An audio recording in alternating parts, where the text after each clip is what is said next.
లక్సీ అక్క తినేస్తుంది. ఇప్పుడు తింటావు? చపాతీ వద్దు మమ్మీ. మరేం కావాలి? ఇంత వెరైటీగా నేను చెయ్యు. వెరైటీగా చేయాలా? ఓకే.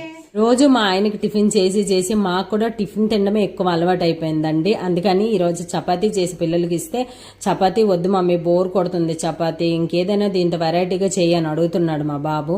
చపాతీతో ఏం వెరైటీ అండి? కాసేపు ఆలోచించేసి వీళ్ళు తినకపోతే ఇంకా మనసు ఒప్పదు కదా, ఏదో ఒకటి పిల్లలకి టైంకి పెట్టేస్తేనే నాకు హ్యాపీగా ఉంటుందండి. అందుకనేసి చపాతీతో అయితే ఈ విధంగా ఈరోజు చేసుకున్నాను. ఫస్ట్ అయితే చపాతీ రోల్ చేసేసి కట్ చేస్తాను. తర్వాత ఆనియన్, క్యాప్సికమ్, టమాటా ఫ్రై చేసేసి అందులో కొద్దిగా ఉప్పు, గ్రీన్ చిల్లీ, రెడ్ చిల్లీ, టమాటా సాస్, సోయా సాస్ వేసి కలిపేసి అందులో ముందుగా కట్ చేసి పెట్టిన చపాతీని అయితే వేసేసుకొని కలిపేసి ఇచ్చేసాను. ఎంత చక్కగా ఎంత బాగున్నది, టేస్ట్గా ఉంది మమ్మీ అనేసి లోటలు వేసుకొని తింటున్నాడు అనమాట మా బాబు.